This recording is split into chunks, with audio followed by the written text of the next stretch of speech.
Hey guys, tonight we begin with an animal that has quietly ruled humanity through charm, judgment, and a total lack of obedience, the cat.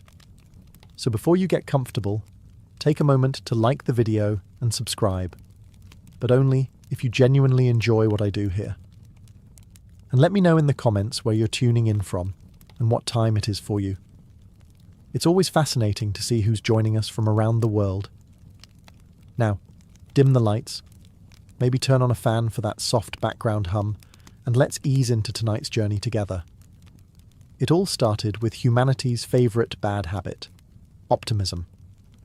Around 10,000 years ago, someone in the Fertile Crescent looked at a handful of seeds and said, "What if I just planted these and stayed here forever?" And just like that, agriculture was born, along with taxes, property disputes, and the first HOA complaints. Farming brought food security, which was great, and rats, which were not. Grain stores became tiny rodent resorts, all-you-can-eat buffets with unlimited reproduction. At night, the sound of tiny chewing filled the air, a lullaby of regret for choosing civilization.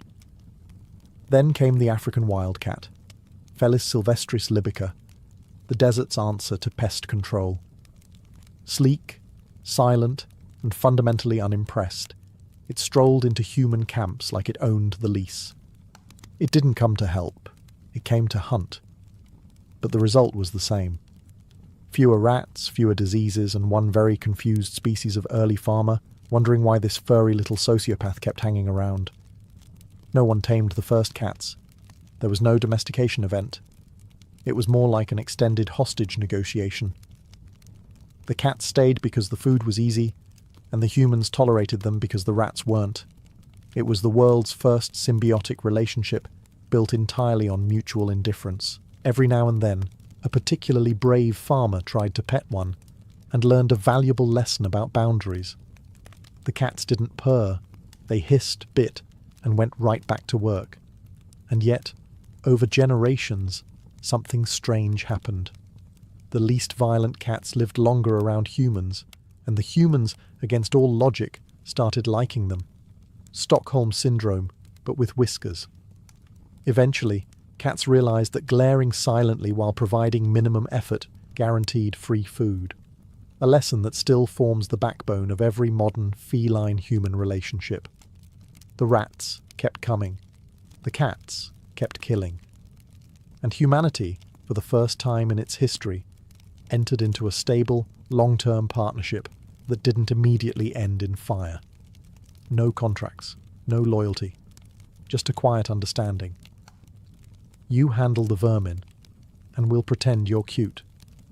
And for 10,000 years, that deal has held, proving once again that evolution's favourite joke is letting humans think they're in charge. No one remembers the exact moment humans and cats made a deal, mostly because neither side acknowledged it. It wasn't a handshake, it wasn't a ceremony, and it definitely wasn't mutual respect. It was more of a silent understanding that went something like, "You keep the rats out of the grain, and we'll try not to throw shoes at you." This was the world's first non-verbal labour contract, and it's still legally binding in every household today. The cats didn't move in with humans, they allowed themselves to live nearby. They'd lurk around granaries, pick off a few mice, then stare directly into the souls of farmers as if to say, "You're welcome."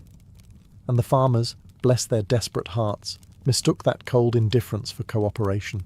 Unlike dogs, who begged, fetched, and built entire religions around human approval, cats treated the partnership like an unpaid internship. They'd disappear for days, return with half a rat, and act like they'd just negotiated world peace. Humans, ever the sentimental idiots, began leaving scraps out for them, convinced they'd earned the animal's affection. It wasn't affection. It was rent. Over generations, the same quiet pattern repeated. The friendliest wildcats, meaning the ones who didn't immediately remove chunks of your forearm, lingered closer to human settlements. They tolerated being around people, occasionally let someone pet them, and managed to look deeply disappointed the entire time. Humans, meanwhile, interpreted every flick of the tail as love. They started painting cats on pottery, carving them into charms, even calling them companions. It was history's first case of mass emotional projection, but make no mistake, cats were still fully wild. They hunted alone, mated loudly, and refused to listen to anyone. And yet, they stayed. Because humans were sloppy, rats were plentiful, and the arrangement worked. So while the rest of the animal kingdom evolved through survival or cooperation, cats evolved through sheer vibe management.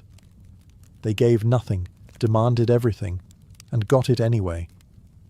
Thus, the silent contract was born, a 10,000-year agreement between two species who would never fully trust each other, but also couldn't stand being apart. The humans thought they had tamed nature. The cats thought they had found indoor plumbing. Technically, both were right. Domestication, as it turns out, wasn't a dramatic moment. It was a slow, awkward process that probably started with a hungry cat and an overly optimistic farmer. Nobody tamed anything. They just tolerated each other until evolution got bored and made it official. Over time, something strange began to happen. Among all those wildcats prowling the edges of human villages, some were a little less stabby. A few didn't bolt at the first sight of humans, and one or two even allowed themselves to be petted without summoning demons. Those were the ones that survived, because being slightly friendlier meant access to food, warmth, and the occasional idiot willing to share their leftovers. The cats didn't evolve because humans trained them. They evolved because they figured us out. They noticed that if you make big eyes, tilt your head, and pretend to care, humans will feed you. It's the same strategy influencers use today. This wasn't domestication. It was psychological warfare, fought quietly, over generations, with purring as the main weapon. Humans, of course, thought they were in control. They started referring to the animals as our cats, as though ownership could be declared over a creature that routinely ignored commands, personal space, and property rights. Archaeologists have found ancient pottery, showing humans cuddling cats, and you can almost see the confusion on both faces. To the humans, it was love. To the cat, it was a brief hostage situation with snacks. Natural selection favoured the cats that could fake affection. The hissers, the biters, and the emotionally unavailable wanderers, so 95% of them, slowly became outnumbered by their slightly more patient cousins. And from that tiny genetic shift, Felis catus was born, the domesticated cat. Of course, domesticated is a generous term. The modern house cat still retains 95% of its wild genome, which is science's polite way of saying it's just pretending. They don't hunt because they have to. They hunt because they're bored. They don't cuddle for warmth. They cuddle because it makes you drop your guard. So no, cats didn't change to fit human society. Humanity just adapted to living with a beautiful little sociopath that purrs while plotting your downfall. Evolution calls it symbiosis. We call it cute. By around 2000 BCE, humanity had fully fallen for the scam. What started as a practical pest control agreement had evolved into mass emotional dependence. The Egyptians, brilliant architects, mathematicians, and chronic overachievers, looked at cats and decided, yes, this tiny apex predator is clearly divine. Egypt was the world's first cat cult, and it was magnificent. The African wildcat, once a scrappy rodent assassin, was now lounging in palaces wearing gold jewellery. People worshipped them, painted them, and in some cases, fed them better than their servants. Killing one, even by accident, was punishable by death. Imagine explaining to your family that Uncle Horemheb got executed because he stepped on Bastet's favourite furball. At the centre of this feline fanaticism was Bastet, the cat-headed goddess of the home, fertility, and music. Basically the ancient world's version of a Pinterest mom. Her temples were filled with cats that priests fed, groomed, and probably apologised to regularly. Egyptian art is full of them. Sleek, graceful cats sitting under chairs, playing with fish, or judging humans in hieroglyphic silence. They were depicted as protectors of families and destroyers of serpents, though to be fair, most of their actual destroying was probably limited to knocking over things that were expensive. Archaeologists have even uncovered entire cat cemeteries, filled with mummified felines wrapped in linen and tucked away with offerings. One site alone contained over 300,000 cat mummies. That's not religion, that's a national obsession. And the best part? The cats didn't have to do anything to earn it. They just stared into the sun and occasionally pretended to listen. For the Egyptians, the cat embodied something no other animal could: independence. Dogs were loyal, cows were useful, but cats did whatever they wanted and still got worshipped.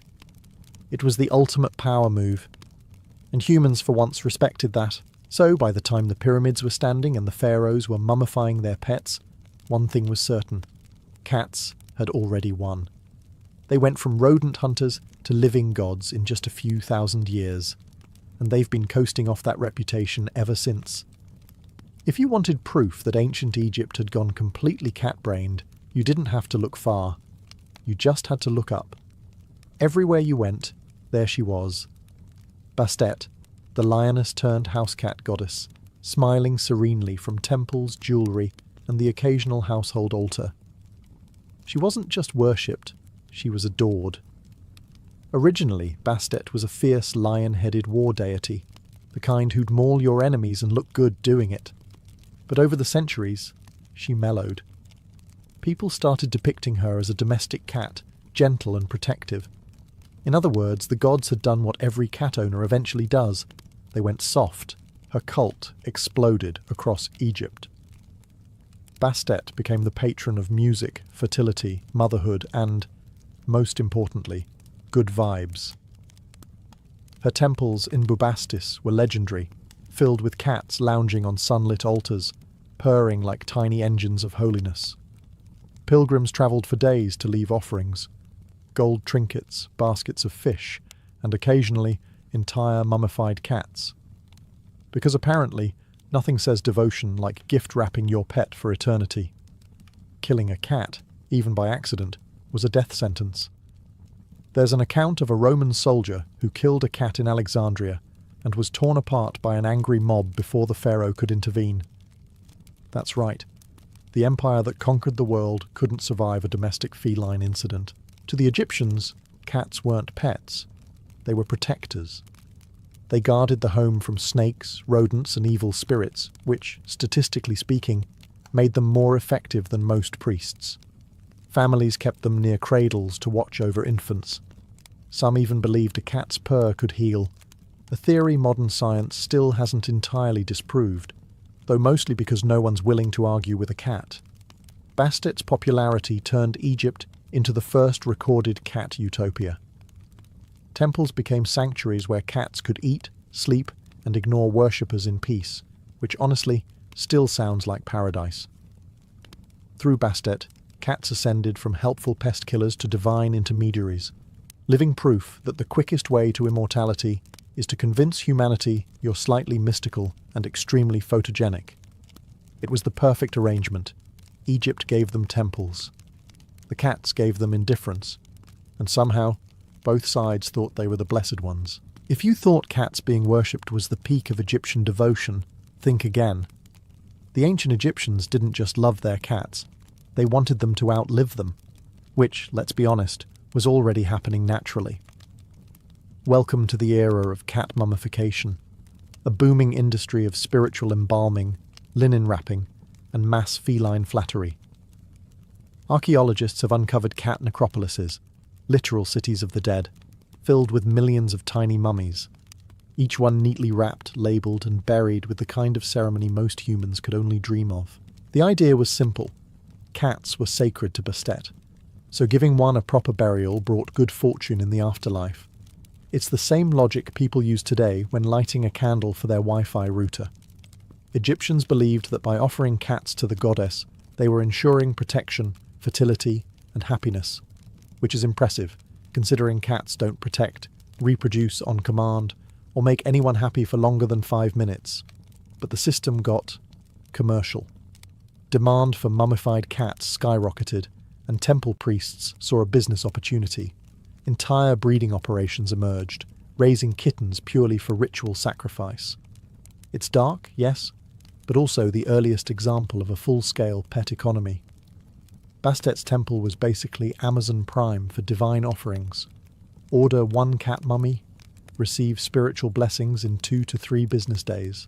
Some cat mummies were genuine. Others were cheap knockoffs stuffed with straw, feathers, or, in one case, an eel. That means ancient Egypt had fake cat scams, proving once again that capitalism is eternal. Imagine being a devout pilgrim, paying for divine favour, and unwrapping your holy relic only to find something that smells like low tide. Despite the moral and olfactory chaos, the devotion was real. Cats remained untouchable, revered, and hilariously in control. They'd strut through temples, eat sacred offerings, and occasionally swipe jewellery off altars, living gods with zero self-awareness. So yes, in the land of pharaohs and pyramids, entire generations spent their lives embalming animals that couldn't care less. It wasn't just faith, it was mass delusion with good lighting. And through it all, the cats simply blinked slowly, because for them, immortality had already been achieved. By now, cats weren't just animals, they were influencers with divine endorsement deals. Egypt had effectively turned an apex predator into a luxury brand, and business was booming. Bastet was trending. Cat temples had 5-star ratings, and being seen with one of these furry deities said, "I'm spiritually enlightened, but also fashionable." The pharaohs leaned hard into it.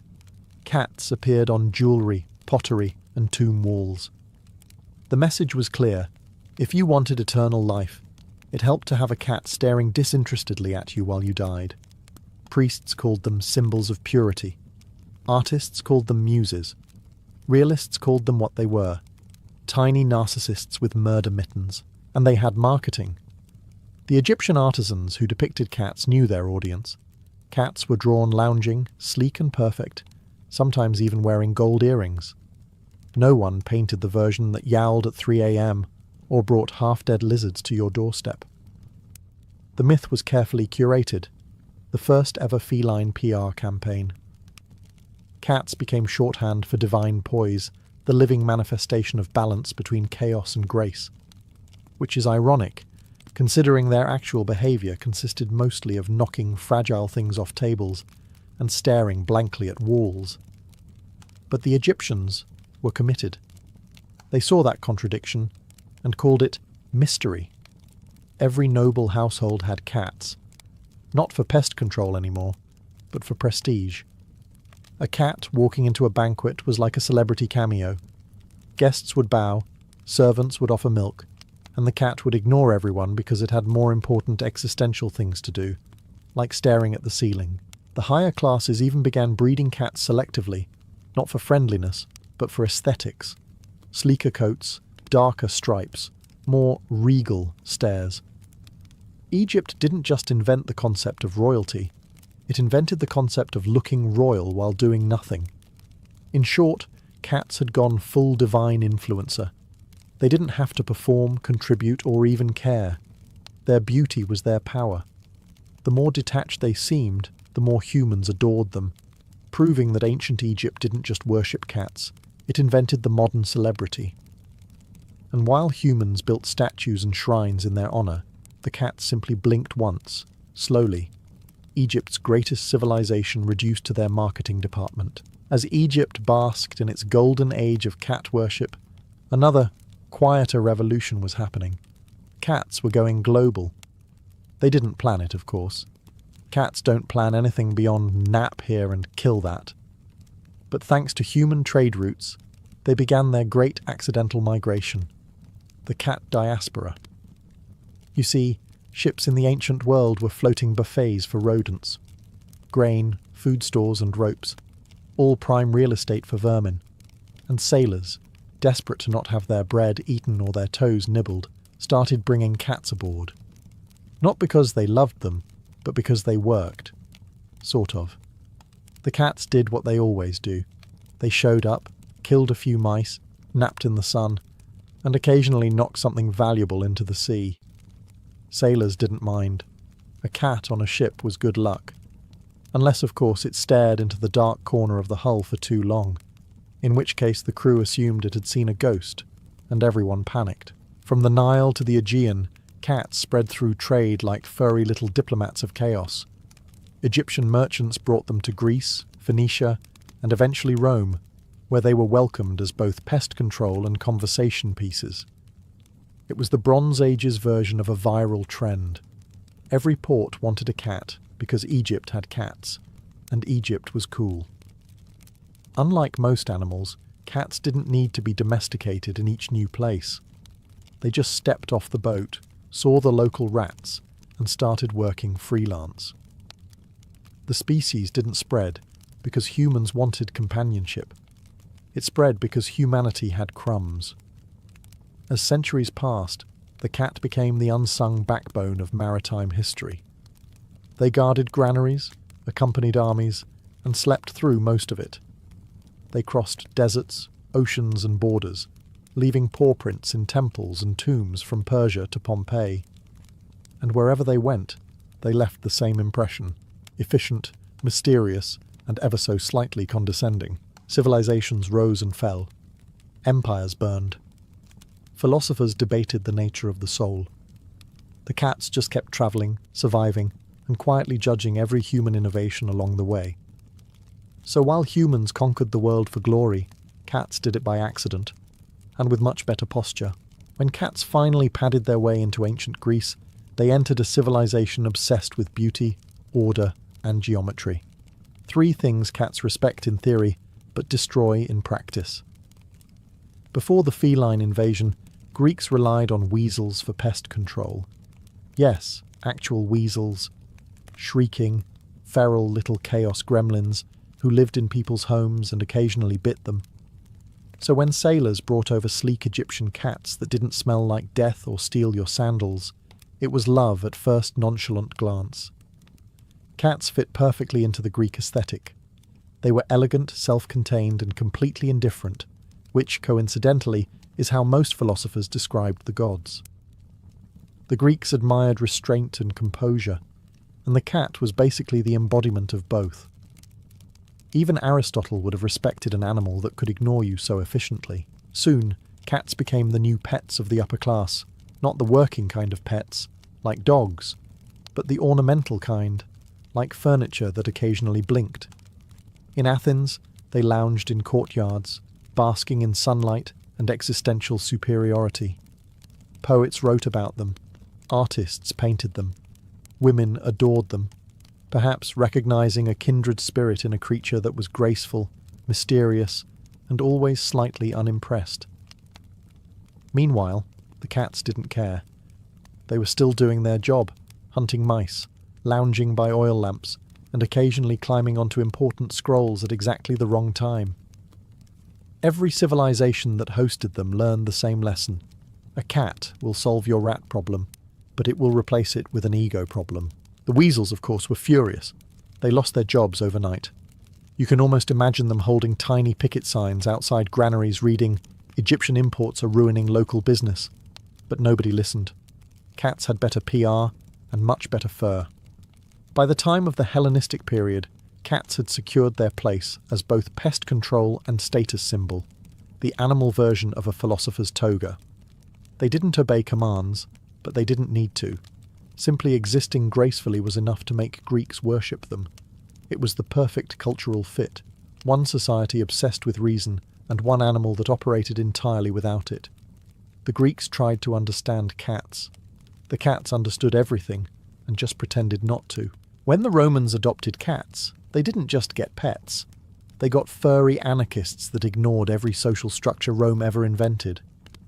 For an empire obsessed with law, order, and Latin grammar, cats were a walking contradiction. They did nothing, followed no rules, and somehow everyone still fed them. At first, Romans only wanted them for practical reasons. Grain was life, rats were death, and cats were the fluffy middlemen of survival. Roman warehouses, ships, and villas all kept a few, usually referred to as mures bellatores, mouse warriors. It sounds noble, but it mostly involved napping until something squeaked. Before cats, Romans used weasels and ferrets, which were efficient, but let's face it, not exactly photogenic. Cats, on the other hand, looked elegant even while committing murder. Soon they were appearing in mosaics, frescoes, and household shrines. Archaeologists have found Roman cat skeletons buried with care, proof that even the world's toughest soldiers went soft for a purr. But cats didn't care about Roman authority. They ignored legions, emperors, and even the occasional gladiator trying to impress them. Imagine Julius Caesar, conqueror of Gaul, trying to call a cat and being met with slow blinking. That's power. They fit perfectly into Roman society precisely because they didn't fit at all. Romans admired independence, dignity, and controlled arrogance, all traits the cat embodied naturally. A senator could lecture about discipline all morning, then go home to a creature that refused to acknowledge his existence. Philosophically, it was humbling. Spiritually, it was infuriating. In time, cats spread to every corner of the empire, from Britain's rainy outposts to Egypt's sunlit ports. They patrolled Roman streets, taverns, and temples. Sailors kept them on ships, farmers in barns, and noblewomen on silk cushions. They were the equal opportunity companions of Rome, adored by patricians and peasants alike, though equally indifferent to both. By the empire's peak, cats were a quiet constant, small, silent, and smug as civilization collapsed around them. When Rome eventually fell, they didn't mourn it. They simply walked over the ruins, found the next grain store, and got back to work. The Romans built aqueducts and empires.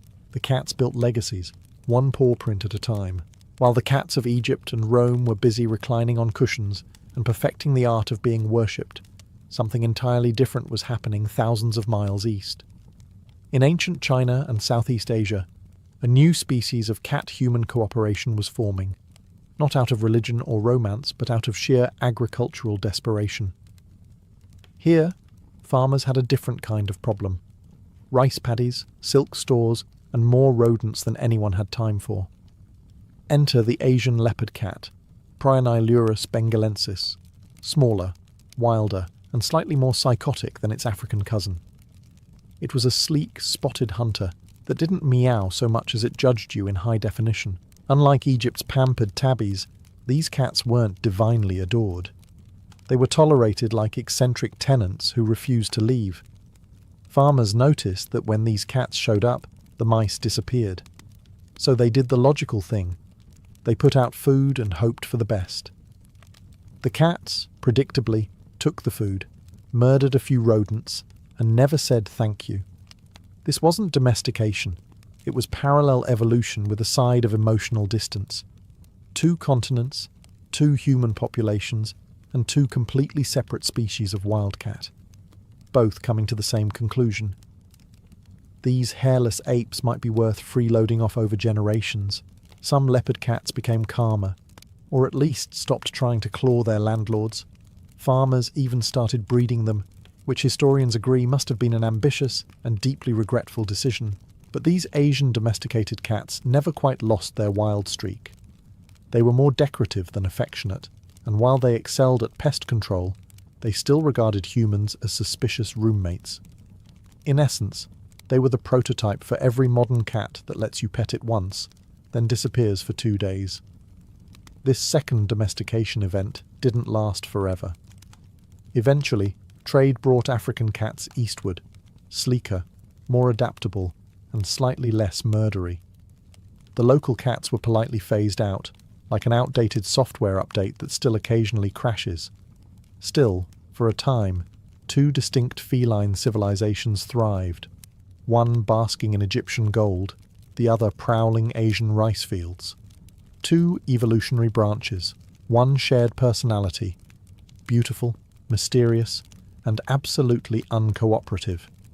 It wasn't love.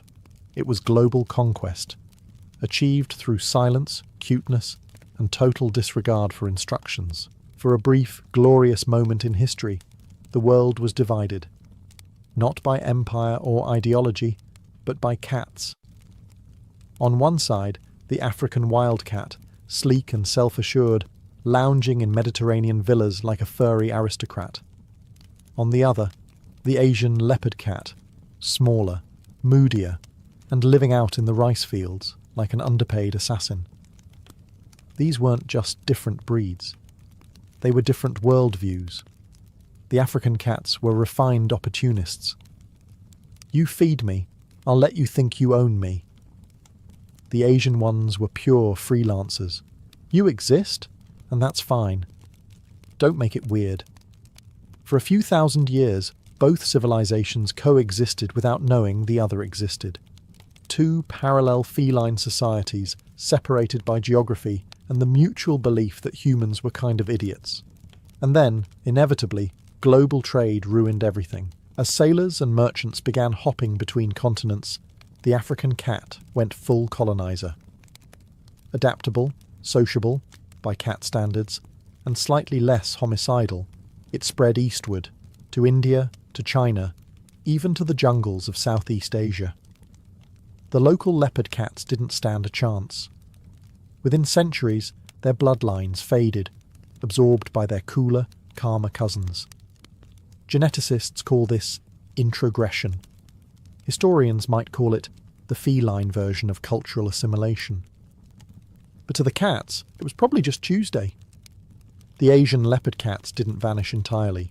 They just got out-evolved by a species that had perfected the art of pretending to care. By the Iron Age, the descendants of both were meeting for the first time, probably under a wagon, deciding who got to eat the rat first. From there, they interbred, merged, and gave rise to the modern domestic cat.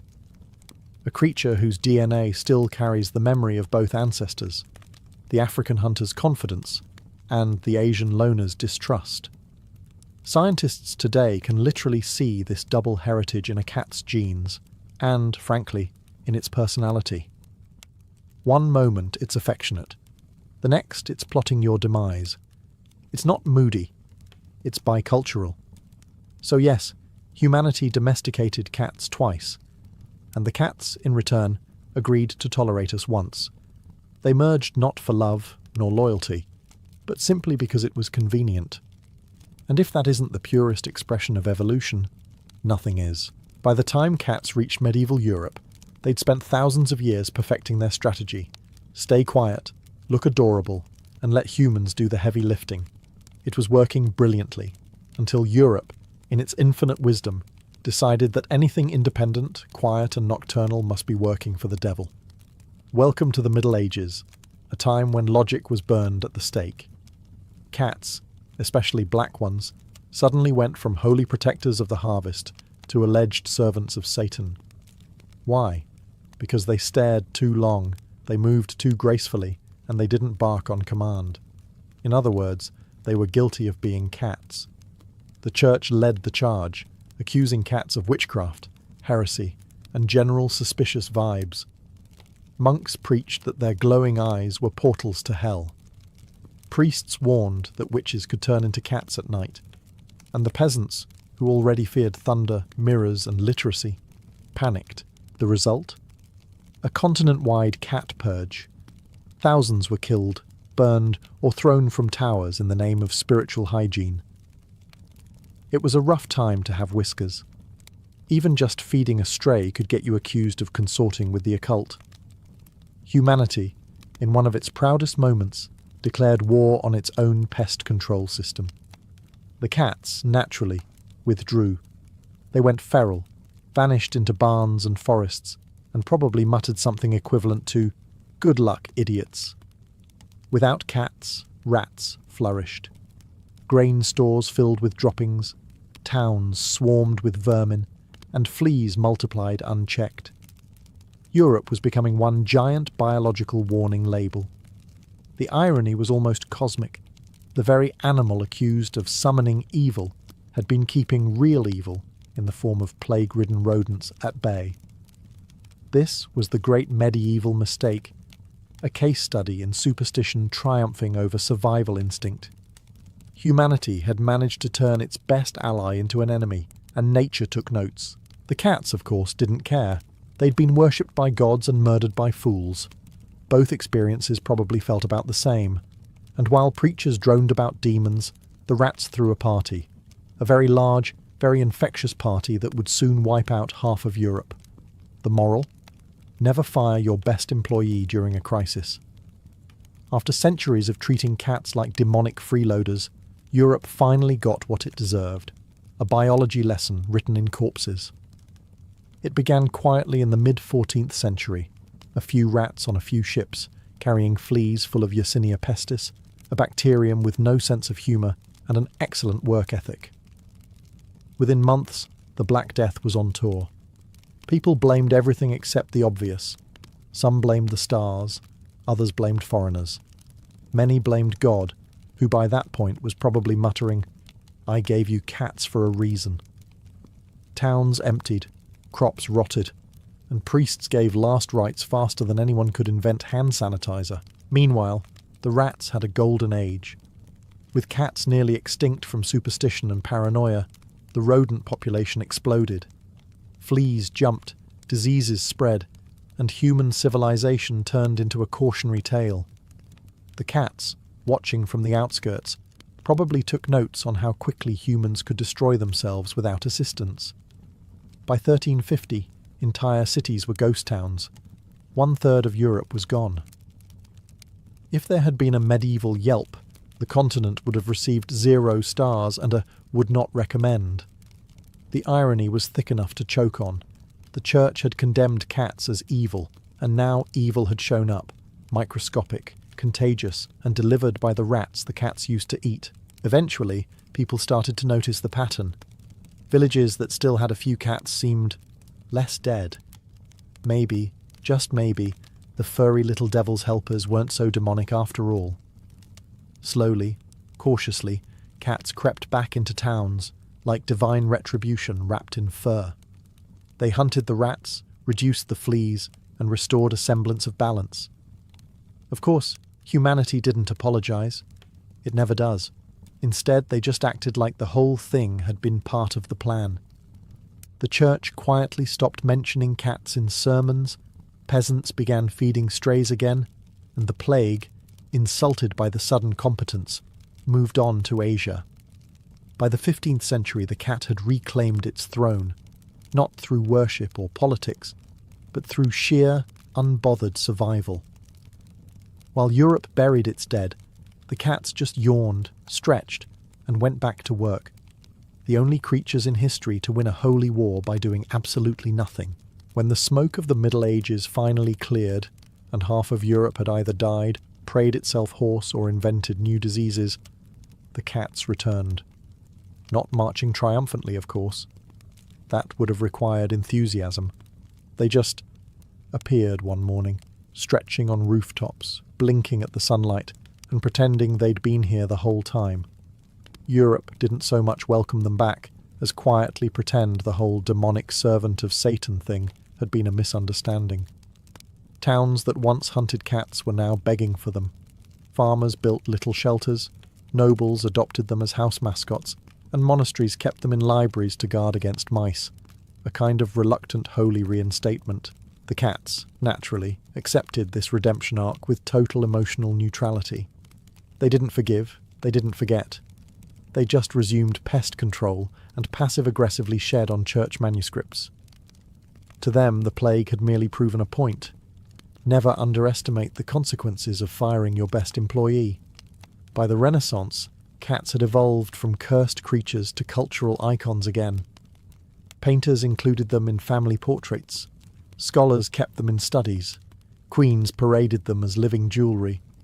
Leonardo da Vinci even sketched them mid-pounce, clearly impressed by something that could defy physics and etiquette at once. But even in their comeback, cats never gave too much. They refused obedience, ignored training, and offered affection only when it suited them. Humans called this mystery. Biologists call it behavioural dominance. From Egyptian temples to European castles, the pattern had come full circle. The cat's position in society rose, fell, and rose again, untouched by reason, religion, or rat. Every era thought it was using the cat. Every era was wrong. By the dawn of modernity, The cat had survived wars, plagues, and persecution, all without forming a single organized movement. Its strategy was simple: stay beautiful, stay silent, and let humanity collapse under its own enthusiasm. So ends the pre-modern chapter of our uneasy alliance. The cat began as a wild hunter, became a god, then a witch, then a roommate. It has outlived pharaohs, popes, and empires, and it still won't come when called. Because in the end, humans never truly domesticated cats. Cats just domesticated civilization. The Mongol horse was more than an animal. It was a heartbeat that pulsed through the veins of the steppe.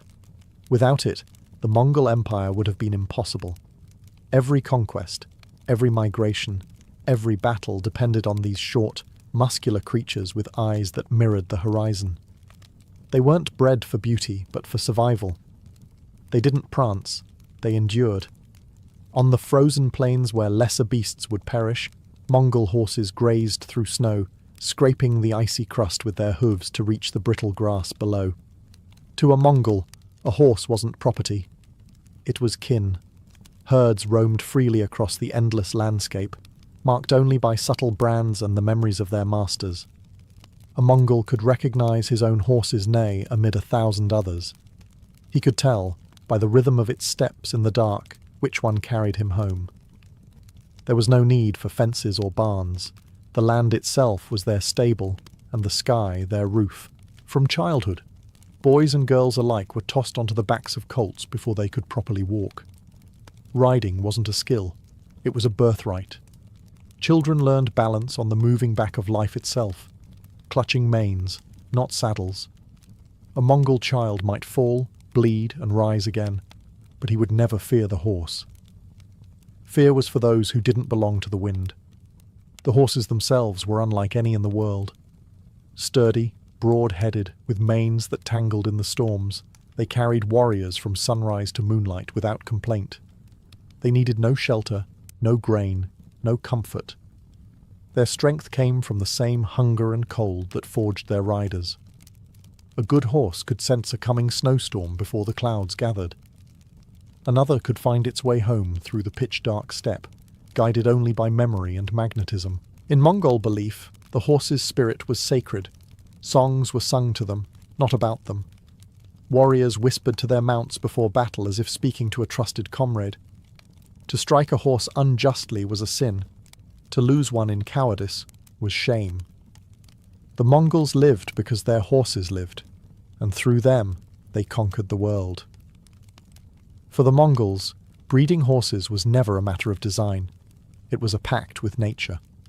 No royal stables, no gilded reins, no meticulous breeding ledgers guided their choices. The only law was survival. A horse that faltered in winter, stumbled in mud, or tired after a long ride simply didn't pass its strength to the next generation. The steppe culled the weak better than any human ever could. The result was a breed forged by frost, famine, and distance. A perfect balance of endurance, instinct, and stubborn will. Herds were vast, sometimes numbering in the hundreds. Each family maintained its own group, allowing them to roam across open pastures without fences or guards. Stallions battled fiercely for dominance, and only the strongest earned the right to mate. Mares that couldn't produce hardy foals were quietly released to the wild. No sentiment, no favoritism, only the quiet logic of the land. The Mongols believed that to interfere too much in breeding would insult the wisdom of the steppe. In spring, foals were born under the open sky. There were no barns, only the earth's warmth and the mother's breath. Mongol herders rarely handled them at first, letting nature shape their courage. A foal that stayed close to its mother during storms, that stood firm when wolves howled, that ran without tripping. These were the silent tests that decided its future. When the time came to separate the yearlings, the herders used lassos made from rawhide and songs passed down through generations. Their chants were rhythmic, meant to calm the herd and remind them that the human voice was part of the wind, not a threat against it. The chosen foals were branded with the family's mark, not to claim ownership, but to seal kinship. The Mongols didn't breed for size, colour, or showmanship. They bred for the horse that would carry them through freezing blizzards and endless wars, that would gallop from one end of an empire to the other without collapsing. In the end, every Mongol horse was both wild and wise, loyal and free. They weren't made by hands, but by hunger, storms, and the fierce mercy of the steppe itself. To understand Mongol horse care, one must first understand the land itself, a sea of grass that rolled from horizon to horizon, changing colour with the seasons but never its nature. The Mongols didn't own the steppe. They shared breath with it. The land was both cradle and battlefield, and their horses thrived in its extremes. There were no fences, no stables, no artificial boundaries. A horse might wander for days, yet always find its way back by scent, memory, and instinct sharper than any compass.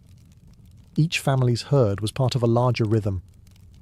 During summer, horses grazed on the lush plains near rivers and lakes, drinking freely and growing strong on the fat grasses. When winter came, the herds were driven to higher ground, where the snow was thinner and the wind stripped the grass bare. There, the horses learned to paw through ice for food, to eat frozen grass, and to survive without human help. Mongol horses didn't depend on men. They made men depend on them. Every few days, herders rode out to check their herds, not to feed or shelter them, but to observe. They studied how the animals grouped, how they moved, how the foals followed. The bond between herder and horse was built on patience, not possession. Mongols often said, "The steppe feeds what it loves and kills what it doesn't." That was not cruelty. It was understanding. When storms swept across the plains, the horses gathered in tight circles, heads turned inward, shielding the foals with their bodies. The humans watched and learned. Nature taught them how to survive, and they imitated her lessons.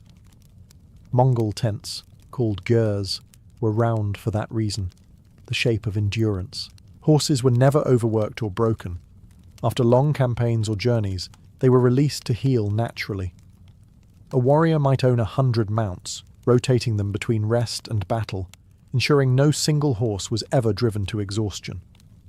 This was the secret behind Mongol mobility, the world's first system of animal logistics. While other empires bred horses for prestige, the Mongols bred them for partnership. The land raised them, the wind hardened them, and the riders honoured them. Together, they became unstoppable.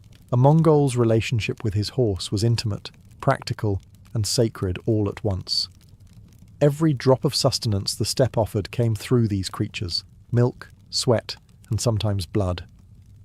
When food was scarce, a warrior might open a vein in his horse's neck, drink a few mouthfuls of warm blood, and seal the wound with felt or ashes. The horse would live, the man would survive. It was not cruelty, but kinship, the sharing of life in the bleak arithmetic of survival. Mars's milk, known as airag or fermented kumis, was the drink of the steppe. It nourished nomads when grain was impossible to grow and water was locked beneath winter ice. To milk a mare was an art. The herder sang softly, stroking the neck, reminding her that she and her foal were safe. The milk was warm, sharp, and wild, just like the people who drank it. In summer, families fermented barrels of it, the air thick with its tang. Guests were greeted with a bowl of airag, and refusing it was like refusing the Mongol soul. Sweat was another offering. After long rides, a warrior wiped the foam from his horse's neck and rubbed it into his own skin, believing it gave him the beast's endurance and courage. It was half superstition, half science. Mongol warriors smelled of their mounts, a scent that mingled with wind and leather, masking them from enemies who relied on scent to track them. When winter tightened its grip and snow devoured the grass, Mongols slaughtered only the old or wounded. Every part of the horse was used: meat for food, hide for boots and tents, bones for tools, sinew for bowstrings. Nothing was wasted because nothing could be wasted. To care for a horse was to care for oneself. Mongol herders groomed them not for beauty, but to check for frostbite, injury, or infection. A horse's health was a mirror of its rider's spirit. If the animal grew sick, The family took it as a warning. Someone among them had grown careless or prideful. The Mongols didn't separate life from the herd. They were one body, breathing across the steppe, feeding one another through milk, sweat, and blood. In Mongol life, the herd was an extension of the family, not a possession.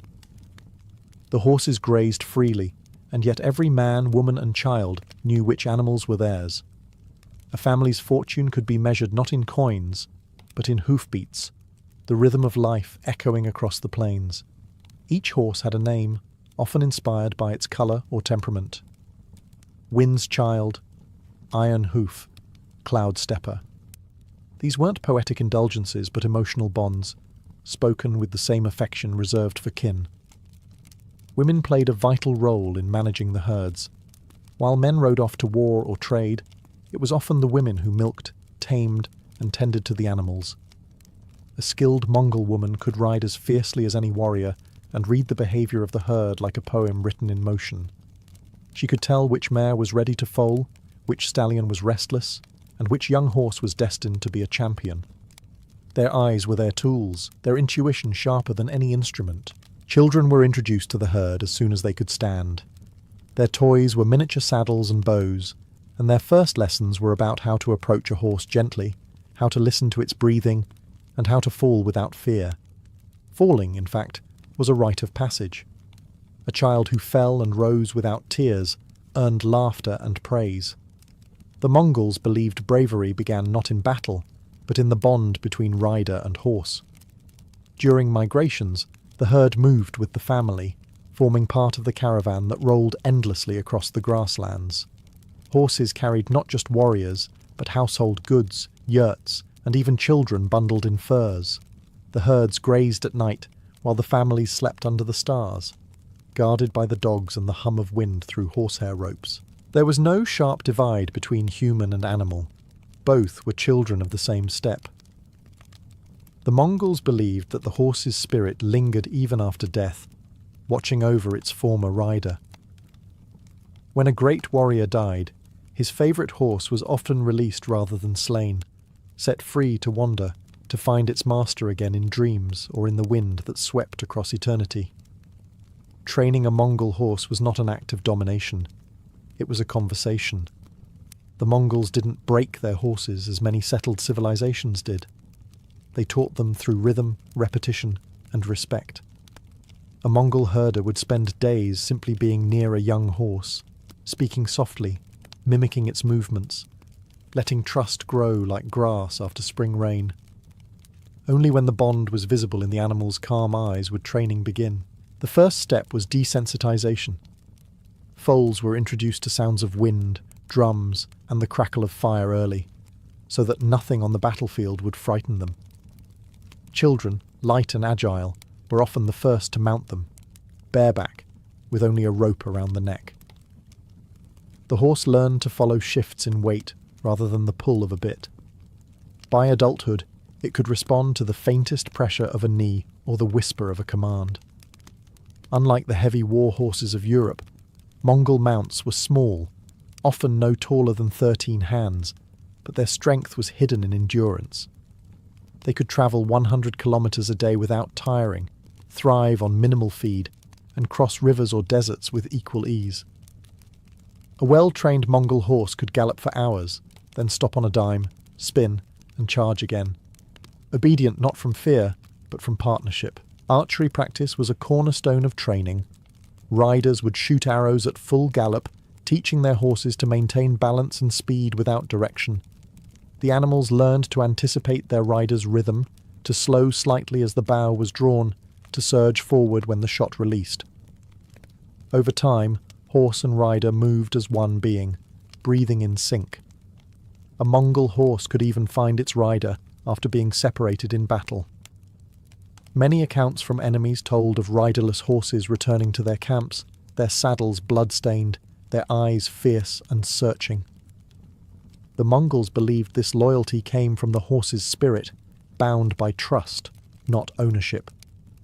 By adulthood, a horse was a steppe soldier, trained not for pageantry, but for war. It carried empires on its back, its hooves writing history into the earth. To ride one was to hold the pulse of the steppe beneath your hands, wild yet willing, free yet faithful. When the Mongols rode to war, their horses were both weapon and shield. Each warrior brought not one, but several mounts, sometimes up to 5, rotating them to preserve strength. While one galloped into battle, others grazed freely, resting until their turn came. This constant exchange kept the army moving with supernatural speed, covering distances no enemy believed possible. The Mongol horde was not an army.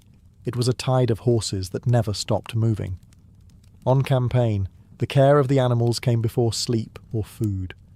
Warriors would remove the sweat-crusted saddles, rub the horses with felt to dry their backs, and check hooves for injury. A cracked hoof could slow an entire unit, so spare horses followed every troop, carrying only the essentials: meat, milk, and weapons. At night, horses were tethered in loose circles around the camp, heads inward, ready to stampede outward if attacked. Even in silence, they served as an early warning system, the steppes living alarm bells. In peacetime, the same care continued. Horses were released to graze over open plains, to rebuild their strength and spirit. The Mongols believed that too much control weakened an animal's soul, so freedom was part of recovery. No Mongol ever lashed a horse from anger. Discipline came through trust, not punishment. A horse that trusted its master would ride through fire without hesitation. Horses were also central to spiritual rituals. Shamans performed blessings before long journeys or wars, brushing sacred smoke across the animal's flanks to protect them from evil spirits. If a horse fell in battle, a rider would whisper its name and leave a tuft of mane as tribute, thanking it for its service. To die in the saddle was honourable, but to let one's horse die in vain was shame beyond forgiveness. After a successful campaign, warriors shared milk and meat with their horses before feasting themselves, a silent acknowledgement of who had truly won the war.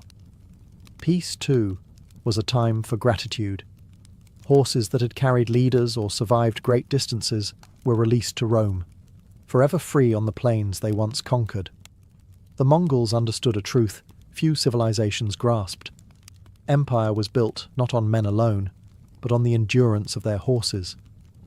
In the harsh world of the steppe, survival was a matter of rhythm. Ride, rest, recover, repeat. The Mongols understood this instinctively. They treated their horses not as machines of war, but as living comrades whose health determined the fate of entire clans. When a horse limped or showed signs of fatigue, it was never abandoned. The rider would dismount, walk beside it for miles, whispering reassurance, allowing the creature to regain strength at its own pace. Compassion wasn't weakness, it was wisdom born of necessity. Healing began with observation. Mongol herders could spot illness in a horse simply by the way it breathed or stood against the wind. A drooping ear or sluggish tail told stories of imbalance. There were no veterinarians, only experience passed through generations. Remedies came from the earth itself: warmed animal fat for swelling, fermented mare's milk for internal illness, and ash mixed with herbs to disinfect wounds. A horse that survived such treatment became tougher, more trusted, a veteran of the steppe. After long journeys or battles, horses were turned loose to recover in vast open grasslands. The Mongols believed that nature healed better than any hand. The wind brushed away sweat, the grass calmed the stomach, and the freedom of movement restored spirit. A horse confined was a horse that forgot how to live. Freedom was medicine. The mares, in particular, were treated with gentle reverence. Their milk fed families, their foals renewed the herd, and their instincts guided migrations. During foaling season, the camp moved slower, allowing mares to rest. Even warriors hardened by war softened their voices around newborn foals. A Mongol child might be given the honour of naming a new horse, binding the next generation of rider to the next generation of steed. Rituals often accompanied recovery. Shamans tied strips of blue silk to the manes of sick or injured horses, symbolising the eternal sky's blessing. When healing came, the ribbons were left to flutter away with the wind, carrying gratitude back to the heavens. To heal the herd was to heal the people. Every hoofbeat carried memory. Every mane held the whispers of wind and prayer. The Mongols knew the secret to endurance wasn't conquest. It was care, shared between man and beast. The Mongols believed every horse carried a fragment of the eternal blue sky, the divine essence that watched over all living things. To them, horses weren't just beasts of burden. They were vessels of spirit, born from wind and thunder. When a Mongol rode across the plains, he wasn't simply travelling. He was part of a cosmic dance between man, animal, and sky. In their stories, the first horse was said to have sprung from lightning, its mane a trail of flame, its hooves striking sparks that birthed the stars. This myth wasn't mere poetry. It captured a truth.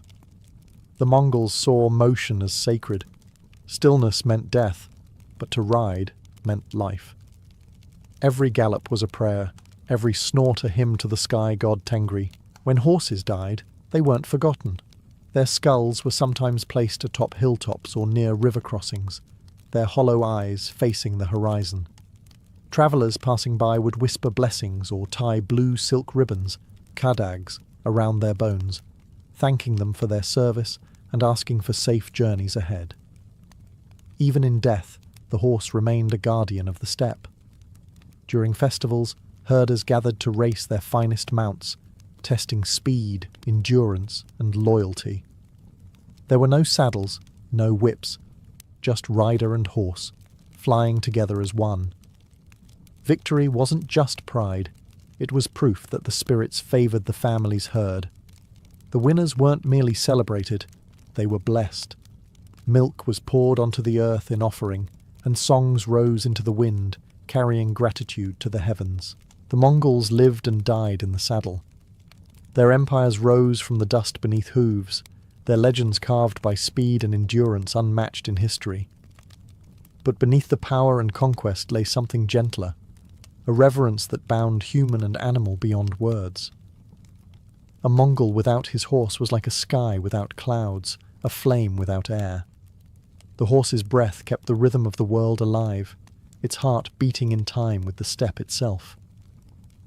Even today, in the endless plains of Mongolia, you can still hear that rhythm, the whisper of hooves on grass, the echo of an ancient bond. It's the spirit of the steppe, eternal and unbroken. In the glittering yet dangerous court of ancient Macedon, privilege was never free. The sons of noblemen, youths born into luxury and expectation, were summoned to the palace not for comfort, but for discipline. These were the Paides Basilikoi, the royal pages. They were teenagers, often no older than 16, hand-picked to serve King Philip II, and later his son Alexander. To be chosen was both an honour and a warning.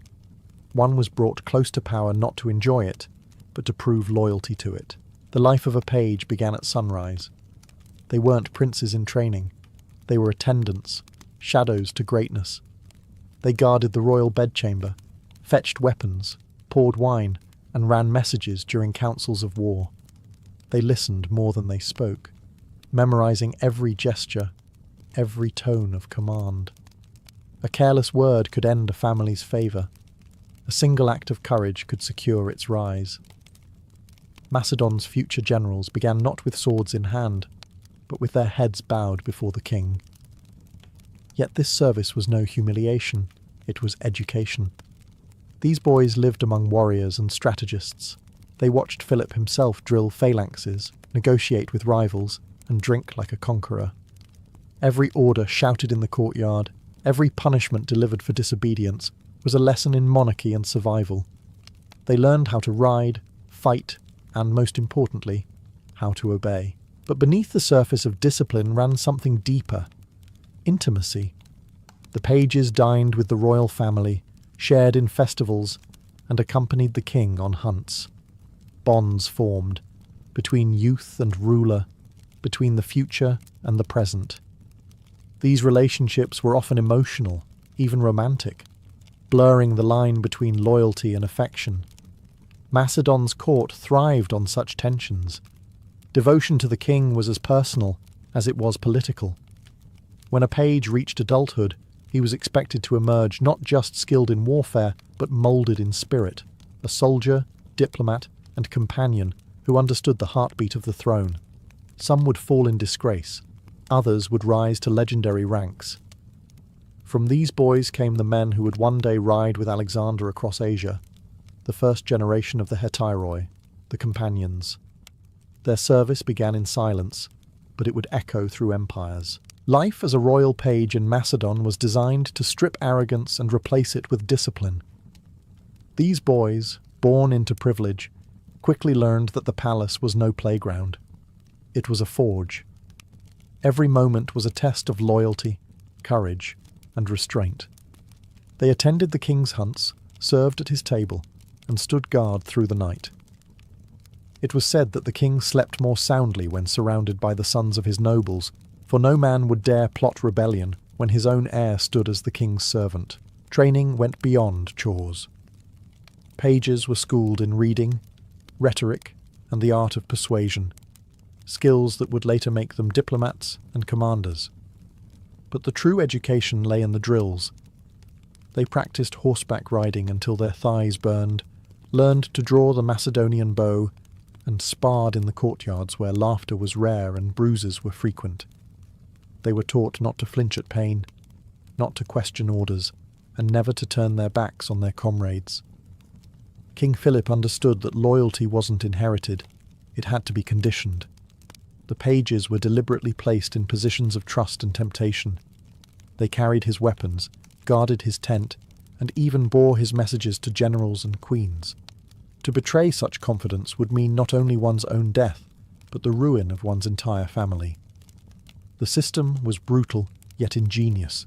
It ensured that the future elite of Macedon were tied personally, emotionally, and politically to the crown. The days were long, but the lessons were lasting. From serving wine to the king during feasts to helping him mount his horse before battle, every act drilled obedience into the young nobles. Yet this service also gave them access to power. They saw how Philip manipulated allies, punished rivals, and rewarded loyalty with estates or command. The pages observed the anatomy of kingship from the inside out. In time, many of these youths would become more than courtiers. They would be the Hetairoi, the king's elite companions and cavalry officers. The line between servant and successor blurred. Loyalty became ambition, and ambition was the spark that would one day follow Alexander the Great across the known world. As the royal pages matured, their training evolved from obedience to mastery. Those who proved themselves worthy, through loyalty, endurance, and sharp intellect, were elevated into a brotherhood that would change history, the Hetairoi, or companions. This was the highest honour in Macedon. They were no longer servants of the king. They were his chosen few, his inner circle, and his cavalry elite. The Hetairoi were more than soldiers.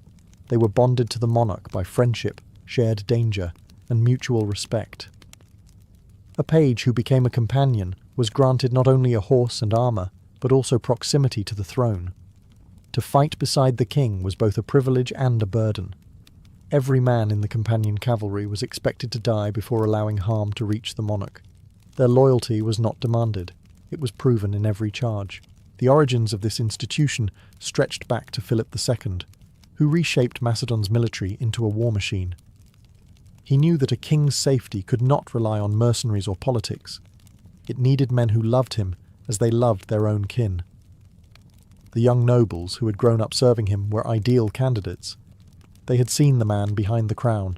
They knew his temper, his strategies, his humour, and his ambitions.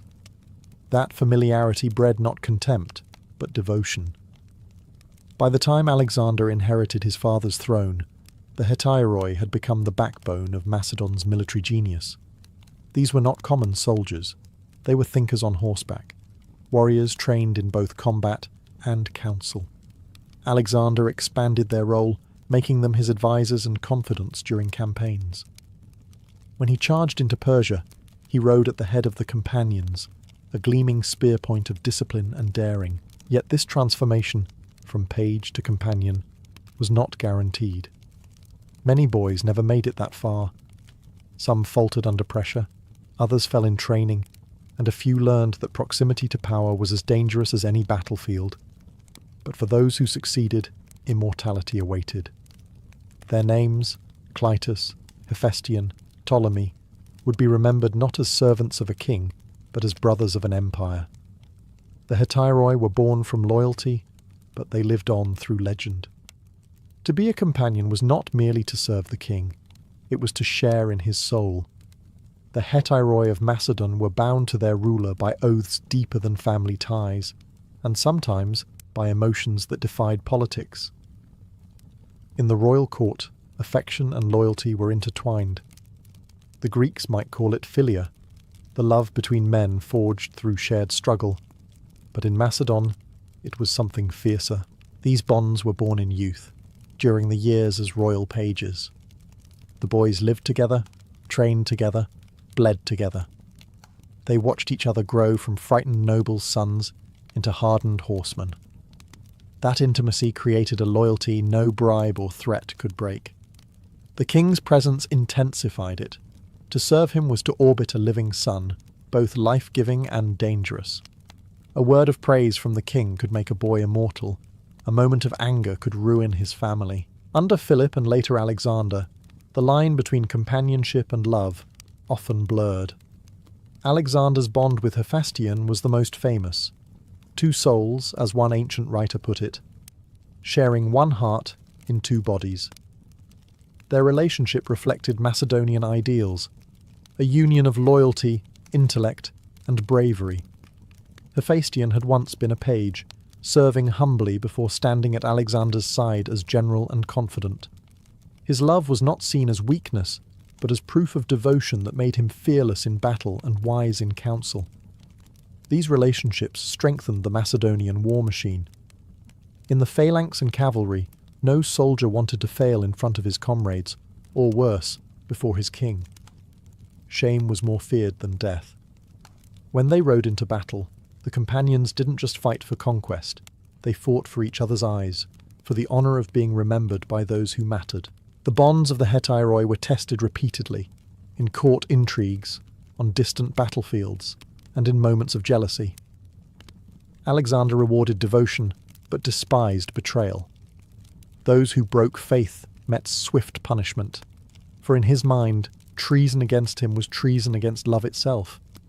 Thus the companions were not just warriors, they were fragments of the king's own heart, bound together by blood, sweat, and something even stronger, the undying need to belong to glory.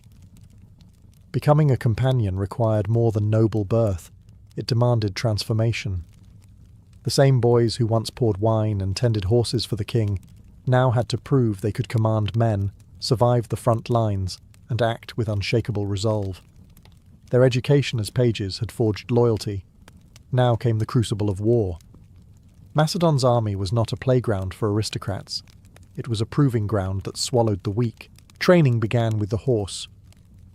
From youth, Macedonian nobles learned that mastery of riding meant mastery of life. The companions fought as heavy cavalry, wielding long spears called ziston, charging headlong into enemy lines. But they didn't rely on brute strength alone.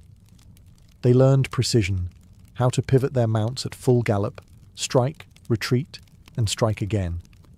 Horses were trained to respond to knees and whistles, allowing riders to fight hands-free.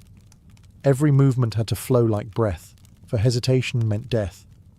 Their discipline extended to every aspect of life.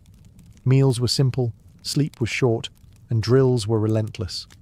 The young warriors practiced formation riding, simulated ambushes, and long-distance marches under scorching sun or freezing rain. Even in peace, the Macedonian camp was a living machine of readiness. The companions were drilled to adapt, to ride over mountains, ford rivers, and fight in terrain that would cripple lesser cavalry. Alexander the Great, who had been trained among them, believed the companions should embody both strength and intellect. He encouraged debate, philosophy, and storytelling among his soldiers.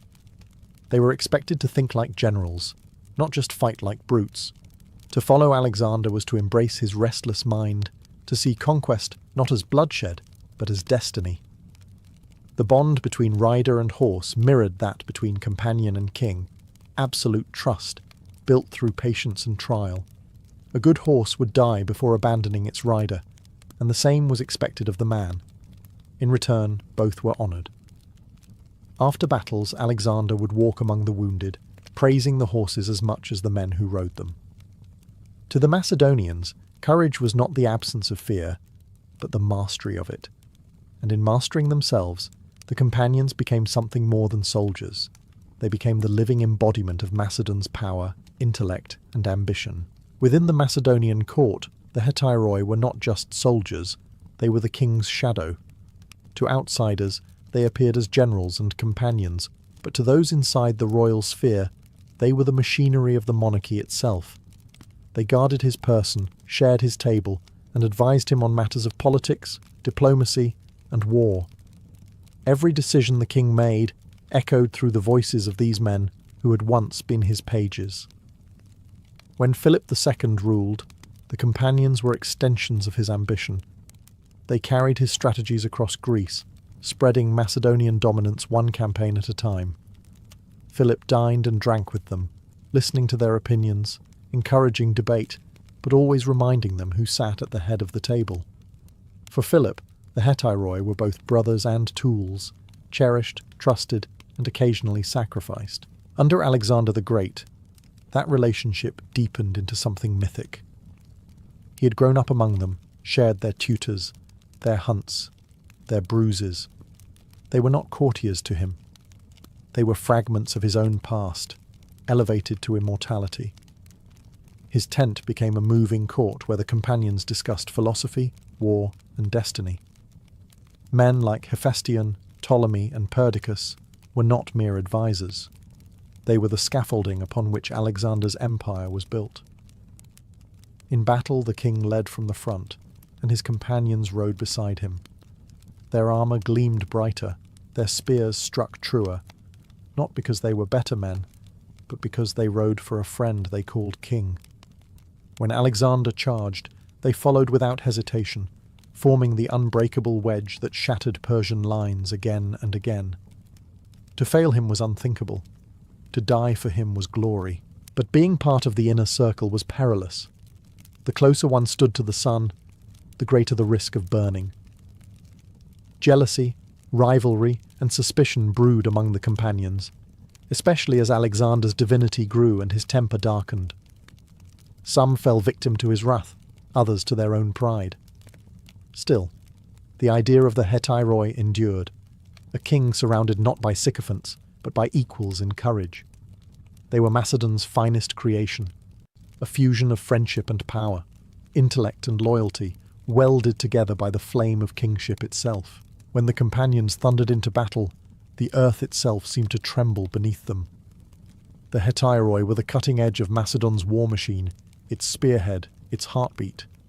No army in the ancient world possessed cavalry like theirs. They were not just horsemen but tacticians, poets of motion who turned chaos into rhythm. Their formation, the wedge, was Alexander's signature, an arrow of men and horses aimed directly at the enemy's heart, with the king himself at the tip. Each charge was a work of precision.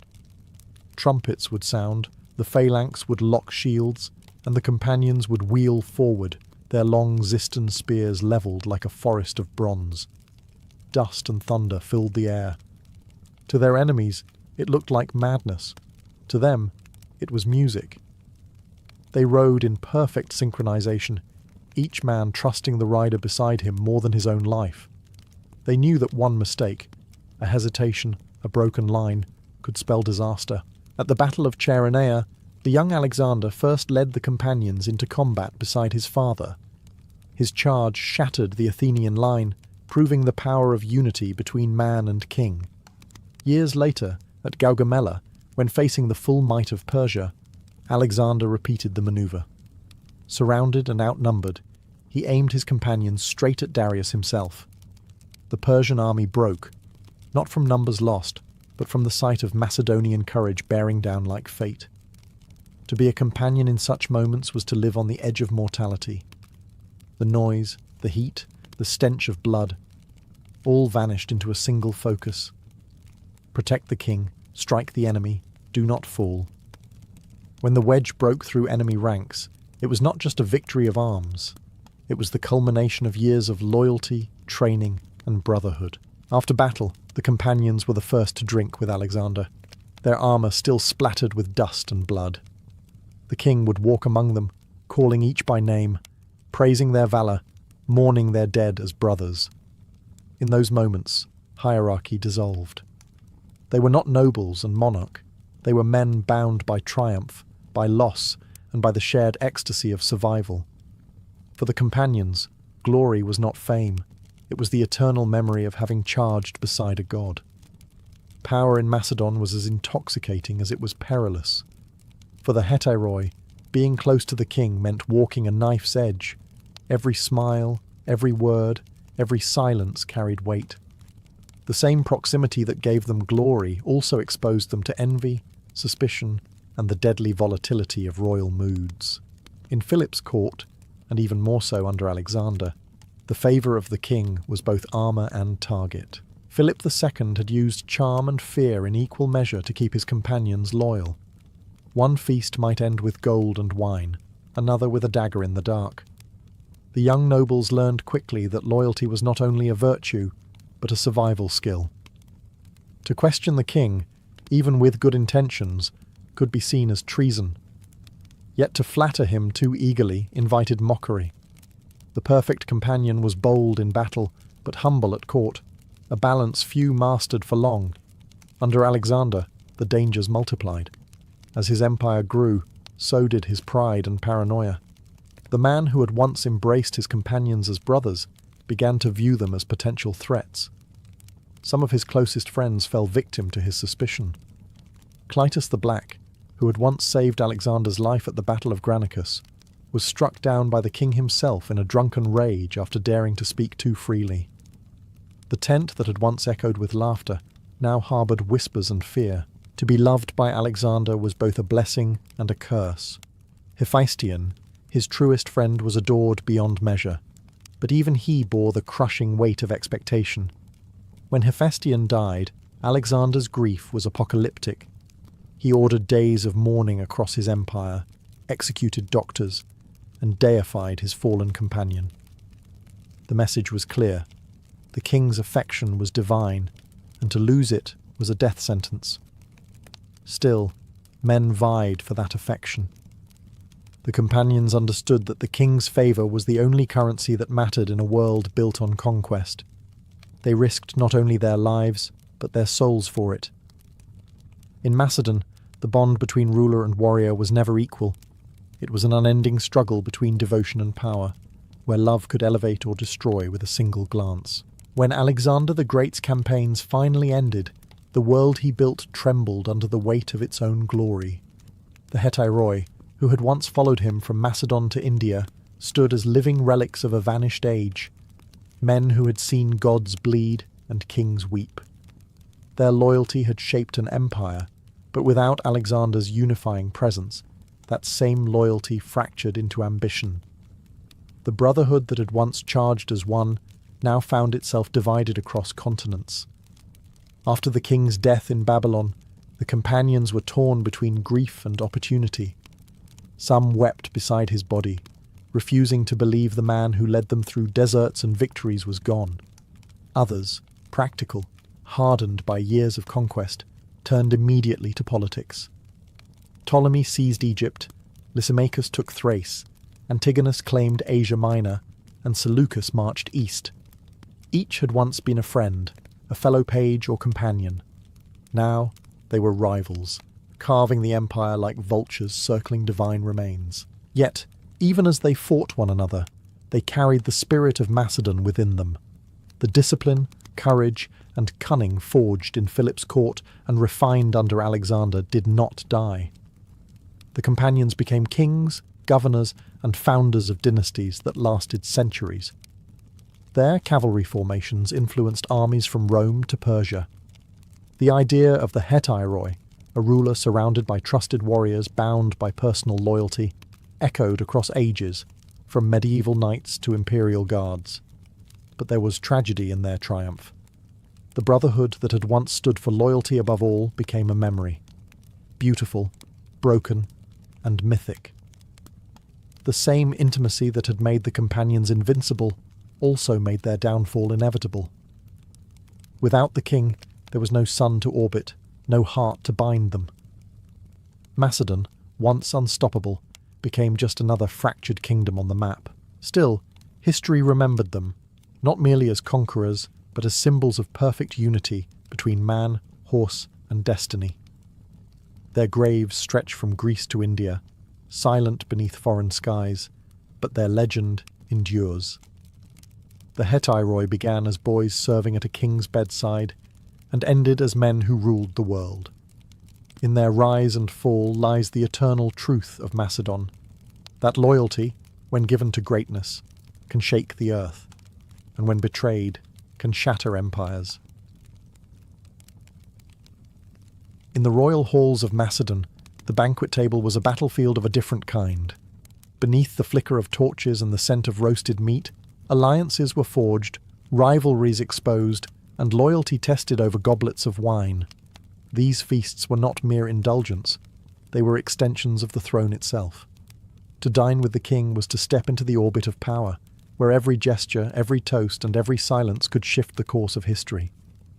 The table was long and heavy, carved from oak and polished smooth by generations of elbows and spilled wine. Around it sat the Hetairoi, the companions, Macedon's elite. Warriors, nobles, and childhood friends of the king, they feasted not as subjects, but as brothers. The king did not dine apart on a throne. He sat among them, his cup overflowing, his laughter carrying across the hall. It was said that in these moments, Philip and later Alexander blurred the line between ruler and comrade, turning monarchy into fraternity. Every banquet began with ritual. Before the first drink, a libation of wine was poured upon the floor in honour of Zeus and Heracles, the divine ancestors of Macedon's kings.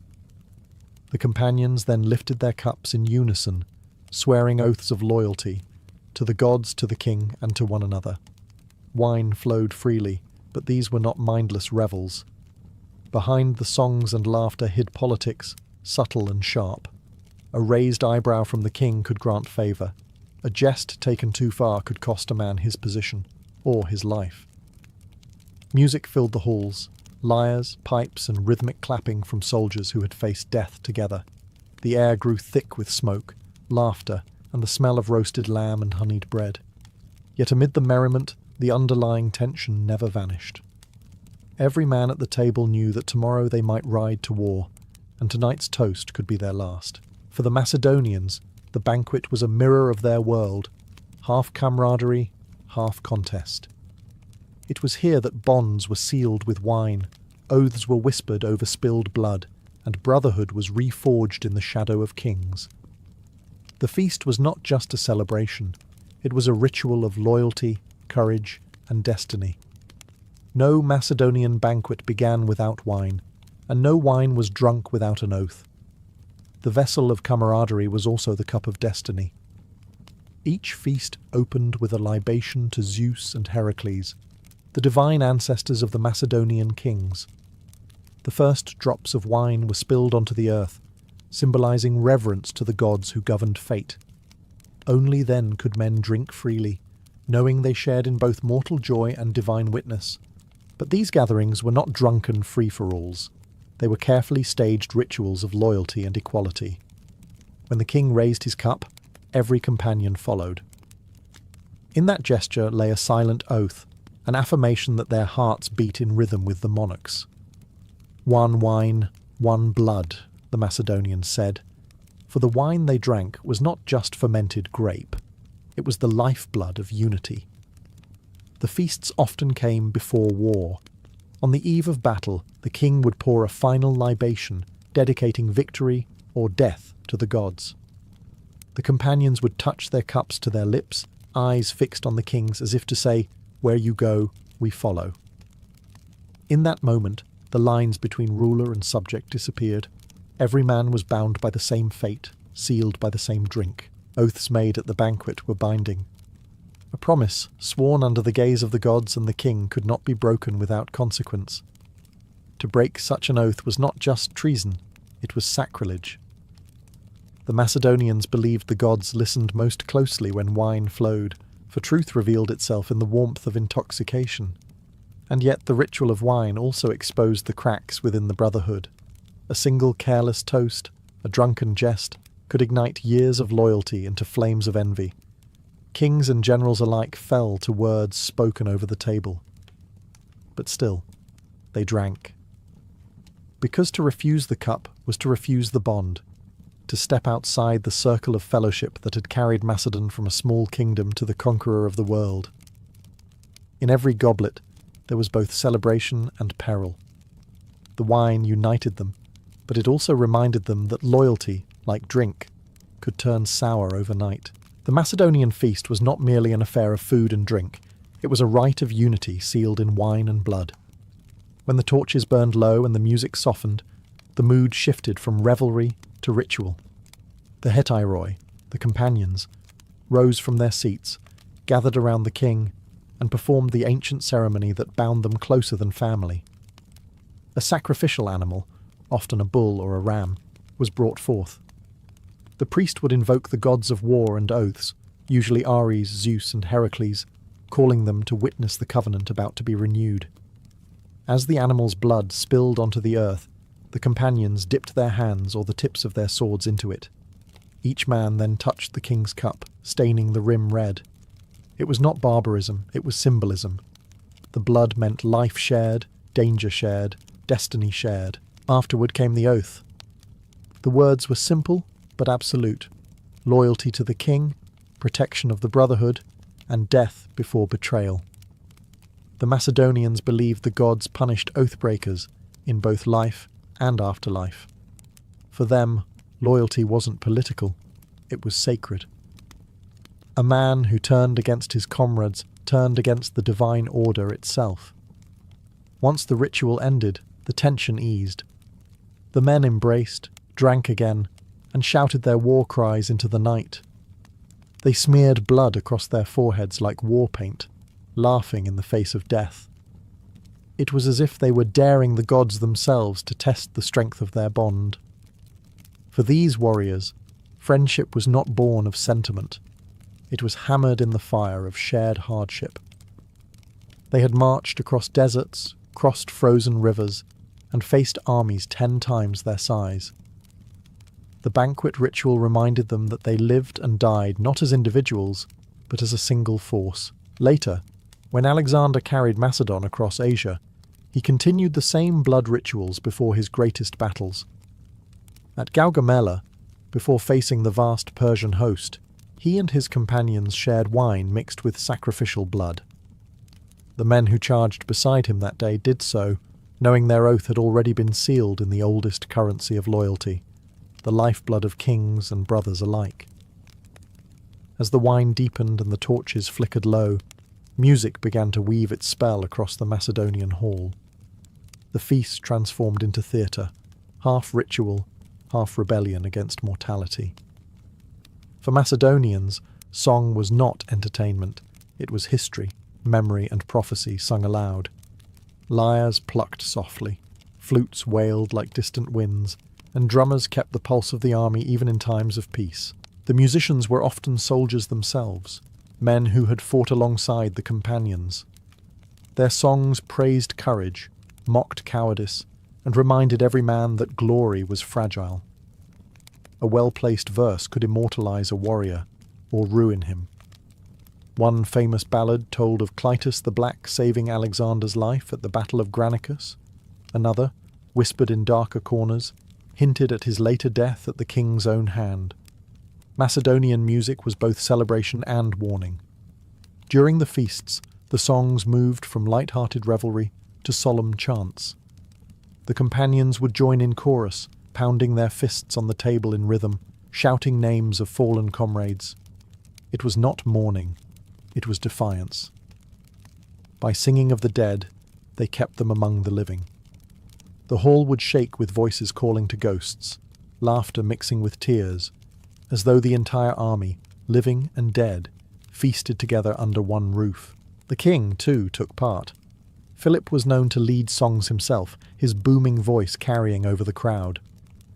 Alexander, raised in that same tradition, brought a more refined spirit to the ritual. He often asked poets to recite Homeric verses, invoking Achilles and Patroclus, heroes whose friendship mirrored his own bonds with the companions. The implication was clear. They were not merely soldiers, they were living myth. As the night stretched on, the music quickened, urging men to dance. Boots struck the floor in wild rhythm, cups were raised, and blades flashed in drunken choreography. It was chaos made sacred, a reminder that valor was born not only in battle, but in the shared ecstasy of life itself. For the Macedonians, music was memory. Every note told the story of who they were and why they fought. And as the last song faded into the smoky dawn, the silence left behind was not emptiness. It was the sound of an oath renewed in every heart. The night before a great battle, the Macedonian banquet became something more than celebration. It became ceremony. Soldiers, officers, and the king himself gathered under the open sky, their armour gleaming in the firelight, their breath misting in the cool air. There was laughter, but it carried a sharp edge. Everyone knew that by the next sunset, some of those voices would be gone. And so they feasted, not to forget death, but to stare it in the face and toast it. The cooks prepared simple but symbolic food: roasted lamb for strength, bread baked in round loaves to symbolize unity, and wine mixed strong to dull fear. The companions sat close to the king, forming a ring of trust that mirrored their cavalry formation. No walls separated them from the night. The same sky that would hang over the battlefield awaited them tomorrow. Alexander often chose such moments to speak. He didn't lecture like a ruler. He spoke as one of them. He reminded them of home, of parents and sons, of the victories already won. His words were not empty inspiration. They were fuel, poured into the fire that already burned in their hearts. Then came the ritual to the gods. The king poured libations to Zeus, Heracles, and to Nike, goddess of victory. Every man raised his cup, calling upon his own patron spirit. Some invoked Ares, others Dionysus. The Macedonians believed the gods marched with them, not as distant observers, but as companions who shared their blood and wine. As the fires burned lower, the mood shifted. The songs slowed, replaced by quiet conversation. Some sharpened swords, others whispered farewells, or carved small markings into their shields, symbols to help their spirits find home should they fall. A few stared silently into the flames, lost in thought, imagining the clash of dawn. When the king finally dismissed them, they left in silence. The only sounds were the soft clink of armour and the restless whinny of horses sensing what lay ahead. The next day, they would ride into battle together, not as individuals, but as a single living organism forged by loyalty, courage, and ritual. The feast before battle was never about indulgence. It was a final communion before facing eternity. In most kingdoms, a ruler dined apart, elevated, untouchable, divine by distance. But in Macedon, the king sat among his men. The banquet hall was the great equalizer, where kingship met camaraderie and wine dissolved hierarchy. Philip II had begun this custom, breaking the Greek mould of royal isolation. His son Alexander perfected it, using the banquet not only to inspire loyalty, but to cultivate intimacy. When the companions feasted with their king, they saw not a distant god, but a man who laughed, argued, and drank beside them. Alexander would clasp shoulders, share jokes, and listen as freely as he commanded. In those hours, the crown became invisible. Yet that equality was an illusion carefully maintained. It made his men feel honoured, not entitled. They were equals in courage, but only one could embody destiny. The king drank last, but his toasts set the rhythm of the night. Each cup he raised carried weight. "To the companions," he'd begin, "who have stood with me in sun and storm." The hall would roar in response, wine sloshing, blades tapping the floor in salute. It was ritual disguised as revelry, a reaffirmation of the sacred bond between king and warrior. No decree or law could bind them more tightly than that shared drink. The conversations that followed were as strategic as any council meeting. Generals spoke freely, offering advice or teasing one another over past glories. Alexander encouraged debate, sometimes even provoked it.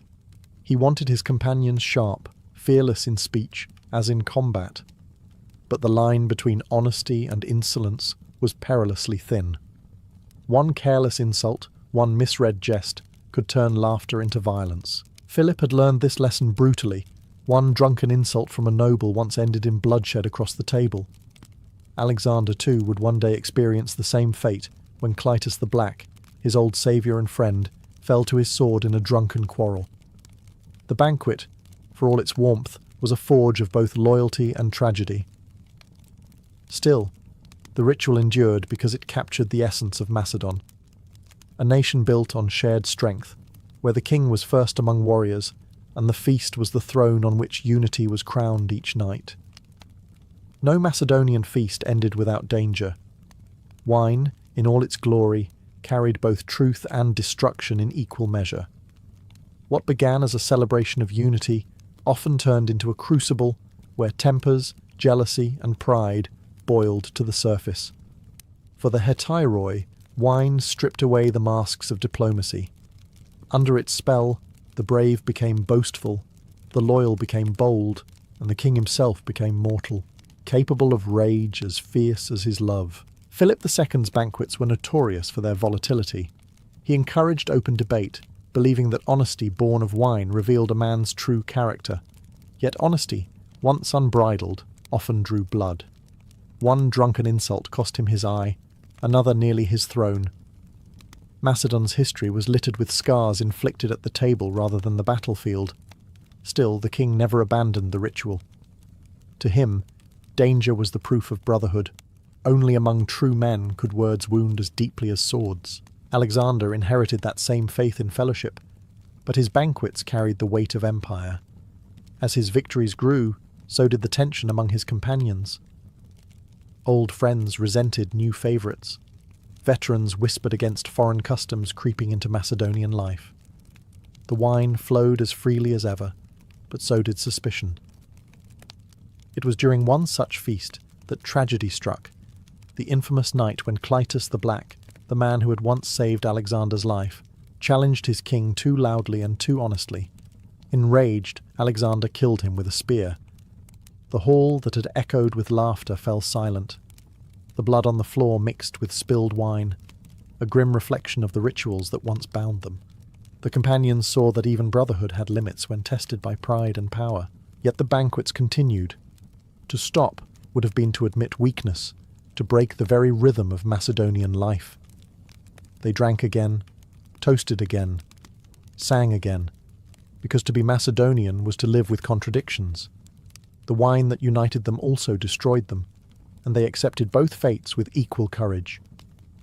In those halls of light and shadow, kings and warriors alike learned the same lesson, that the price of truth among brothers is always paid in blood, and still they drank.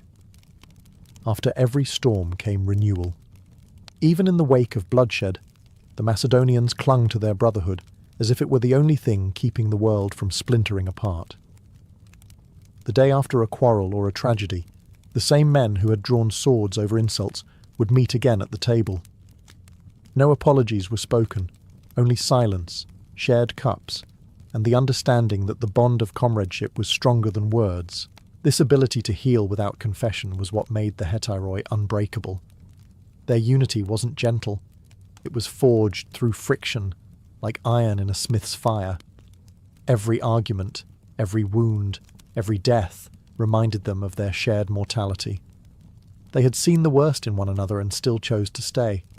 That was the secret of Macedonian strength. Not perfect harmony, but endurance through chaos. At these reconciliatory banquets, the rituals took on deeper meaning. The king would pour libations to the gods, not for victory, but for forgiveness. The companions would join in, drinking slowly, their laughter subdued.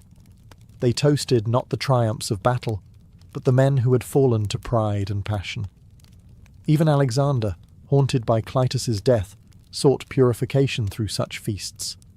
He invited priests, philosophers, and musicians, turning the banquet into a bridge between guilt and redemption.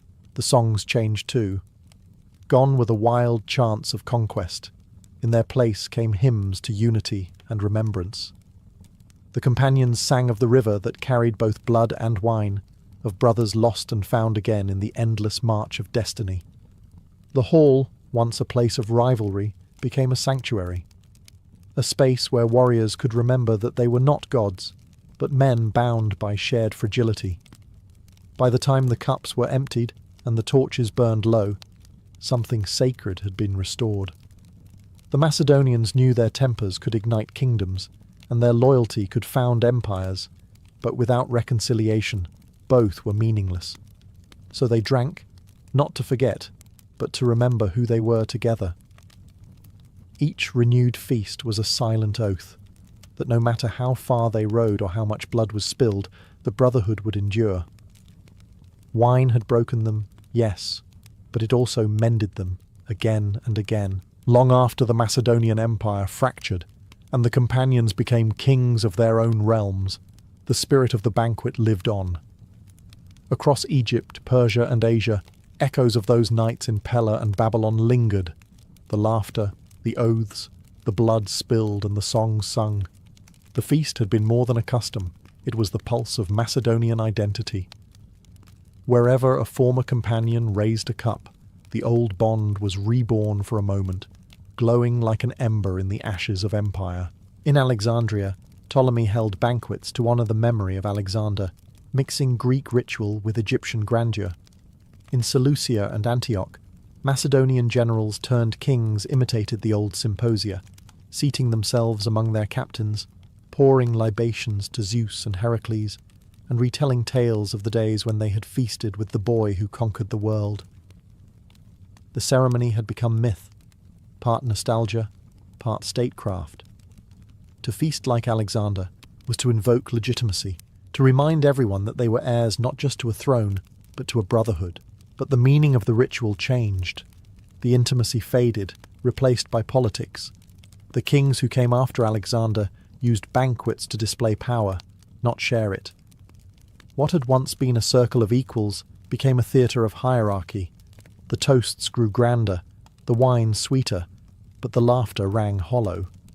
The sacred simplicity of Macedon's old feasts, the raw fellowship of warriors who faced death together, was lost beneath gold and ceremony.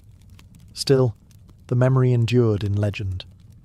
Poets and historians wrote of the nights when Alexander and his companions sat shoulder to shoulder, their armour piled at their feet, their futures unwritten. The image became eternal. A king who shared his cup, a band of brothers bound by wine, oaths, and war. Even centuries later, generals and emperors sought to recreate that magic.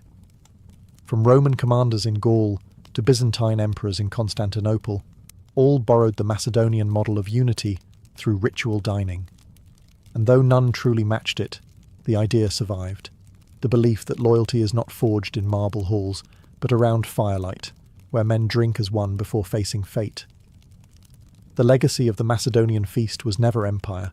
It was brotherhood itself, immortalized in wine and memory.